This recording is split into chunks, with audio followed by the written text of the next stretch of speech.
Vamos lá, galera. Então aqui são os exemplos de como que a gente pode determinar a hibridização usando o polo de ligação. Então vamos lá, vamos fazer com calma uma por uma para você poder ver que é prático e eu acho que vai te ajudar bastante na prova. Vamos lá. A gente já visto que o berílio era uma exceção lá à regra do octeto, ele ficava estável lá com 4 elétrons. Então vamos lá, vamos calcular os polos para você poder ver. O berílio está fazendo uma ligação com hidrogênio, uma ligação com outro hidrogênio. Essas duas ligações são sigmas. Então vamos lá, como é que você vai calcular o número de polos? São duas ligações sigmas, não tem elétrons, par de elétrons livres.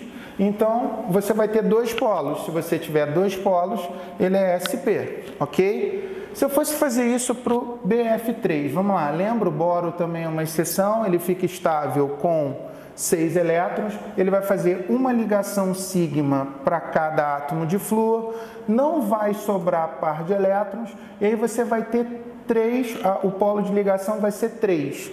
3 polos sp2. Vamos lá, uma molécula de carbono, o CH4, o carbono vai fazer 4 ligações sigmas com o hidrogênio, uma com cada hidrogênio.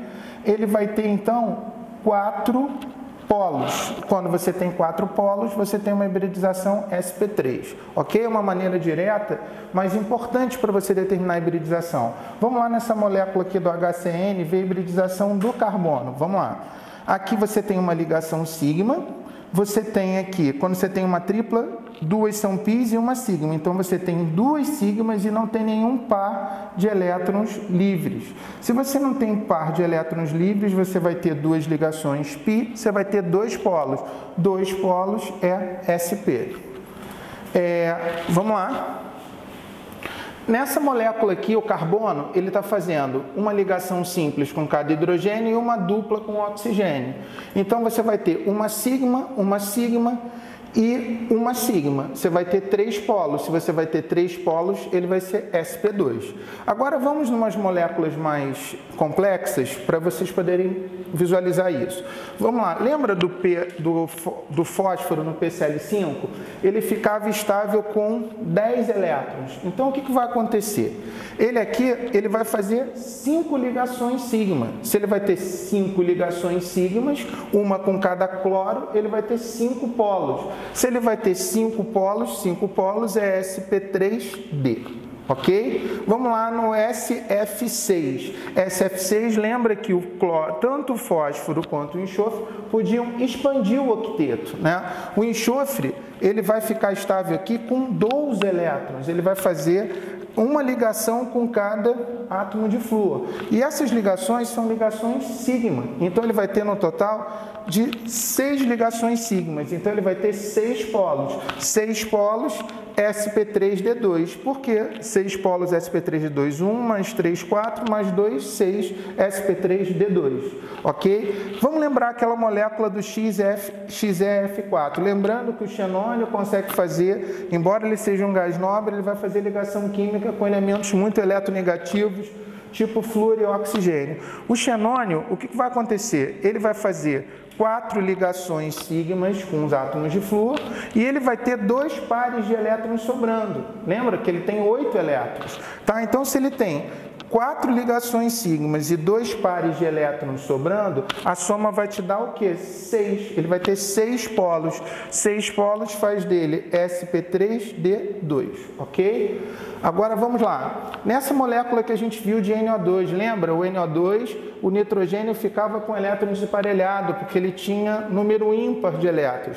Vamos ver qual é a hibridização dele. Aqui ele vai fazer, quando você tem uma dupla, você tem uma sigma. Quando você tem aqui, ele vai usar o par de elétrons para fazer uma dativa, lembrando que a dativa conta como uma sigma. Então ele tem uma ligação sigma aqui, uma ligação sigma aqui e um elétron desemparelhado que conta como se fosse um par de elétrons livres. Então ele vai ter um total de 3 polos sp2, ok? Isso, gente, vai ser usado muito na química orgânica, que é um módulo que a gente vai ver à frente, tá? Vamos lá, quando eu tenho uma estrutura em bastão, eu consigo ver a hibridização pela estrutura. Exemplo, esse carbono aqui, lembra, cada vértice da fórmula estrutural em bastão é um carbono. Esse carbono aqui está fazendo 4 ligações simples, tá? São 4 ligações sigmas, são 4 polos. Se você tem 4 polos, você tem sp3. Vamos continuar vendo.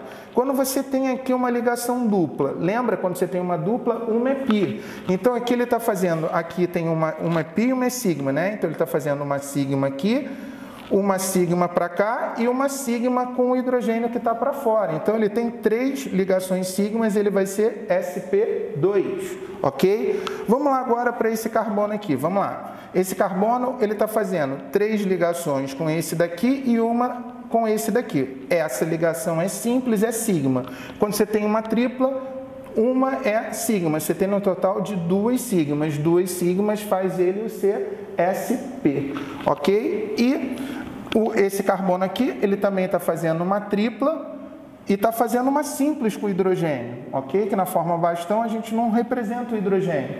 Se ele está fazendo uma simples com hidrogênio é sigma, e aqui tem outra sigma, tem 2 sigmas, 2 polos sp, ok? Isso é uma forma direta de ver a hibridização através dos polos de ligação. Acho que isso vai te ajudar muito.